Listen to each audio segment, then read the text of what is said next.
Hey everyone! I just published my first ebook, Elemental Herbalism.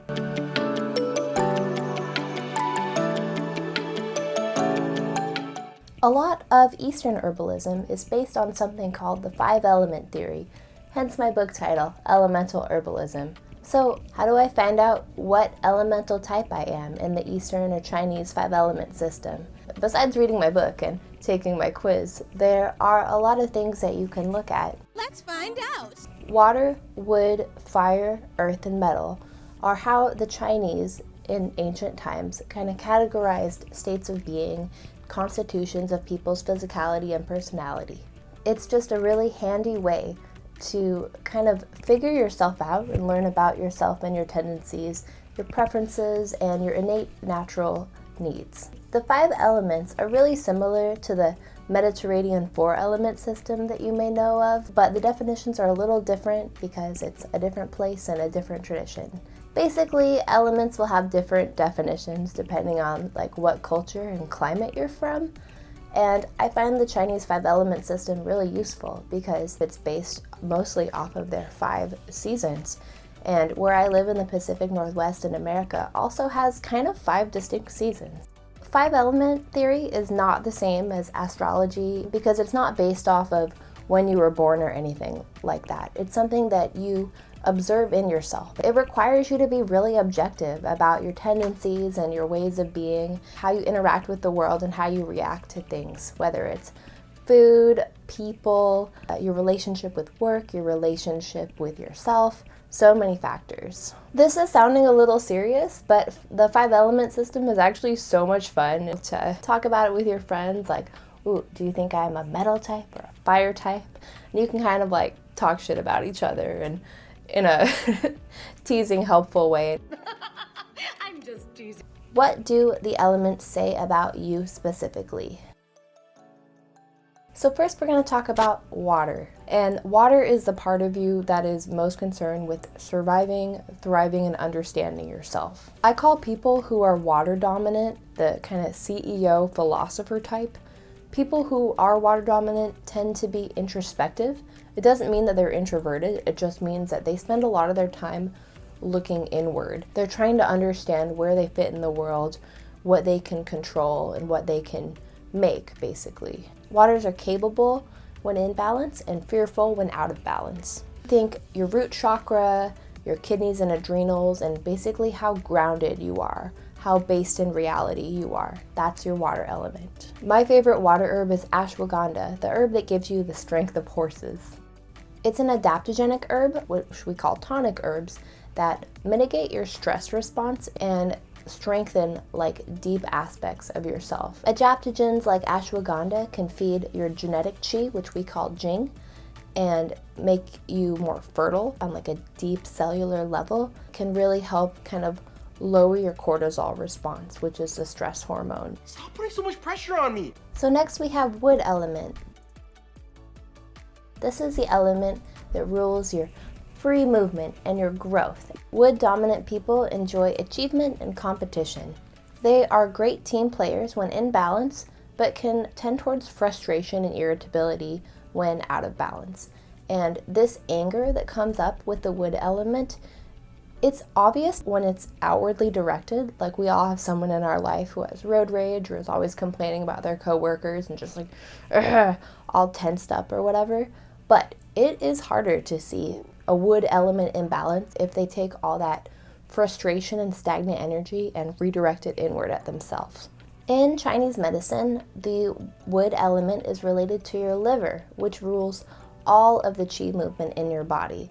The wood element can stagnate with emotional excesses and with lack of free movement, whether that's a lack of physical movement or it's feeling like you're stuck in a rut in your life. I want cookies and a 90-minute cut of Avatar. A good example of a wood element herb is lemon. Its sour taste really can help clean the liver and kind of calm and clear your qi physically and emotionally.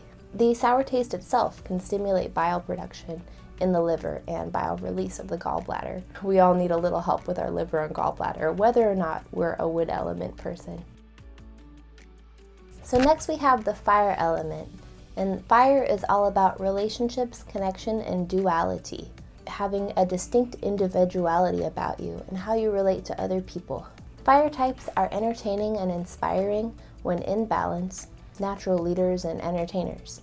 Out of balance, fire can cause one to feel anxious as heat rises in the body, or when your fire element isn't enough, you can feel depressed and kind of out of touch with people and disconnected.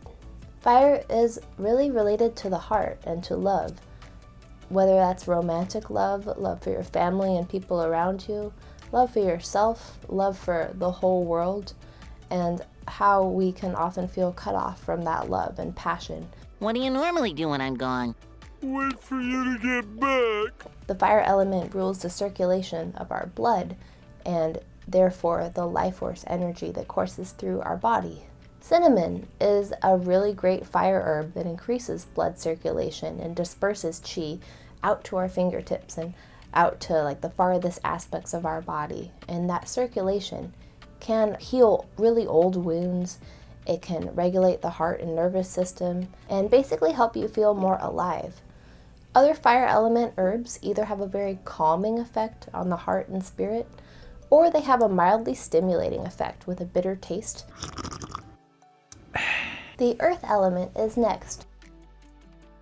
Earth element is what kind of brings us back to center in our energy, and it rules both physical and mental digestion.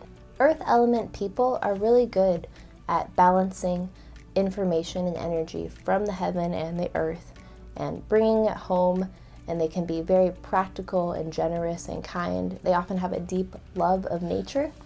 Out of balance, the earth element can cause someone to feel super overwhelmed with all the information that comes at us in the modern day. Issues around abundance can often come up with earth element people or people with an earth element imbalance, and that lack mentality is a really common theme. Issues around money, around food, whether that's too much or too little or just irregularity. A lot of us don't feel supported. We don't feel that centering energy. Fix me. Herbs that stimulate digestion, and especially herbs that are mildly sweet, can really help our digestion and help strengthen our earth element and help us be more in our bodies. Astragalus is an herb that is earth element and really great for this issue. It helps calm you down and feel more centered, but it also lifts up your energy and really regulates your blood sugar so that your body can actually use the energy and not just store it. Astragalus helps with feelings of overwhelm, and in turn, that actually helps your immune system have a little boost. Lastly, we have the metal element, which is basically our connection to spirit and the divine. It's where we refine our thoughts and memories and arrange them into creating a life that is worth living and meaningful to us. Metal people, they love beauty and ritual and the good parts of tradition. I think of a metal person's mind as kind of like a crystalline lattice structure, just very like precise and well organized, but a little rigid. The organ related to the metal element is the lungs, where we take in the breath of life and let go of what is no longer needed. The lungs are also where we store our grief, which is an emotion that comes up a lot when dealing with the metal element. Out of balance metal people or people with metal issues can kind of become like a little dogmatic, or they can isolate themselves in their sadness. Spiritual practices, especially breath work, can really bring you out of this neurotic state of mind and help you restore your connection with your breath of life. Aromatic herbs, sage is a good example, can really open up our lungs and our breathing, let the life back in, help let go of the past, really help us fight off respiratory infections especially. They're usually antiviral. And these herbs can also help reconnect our body with our spirit.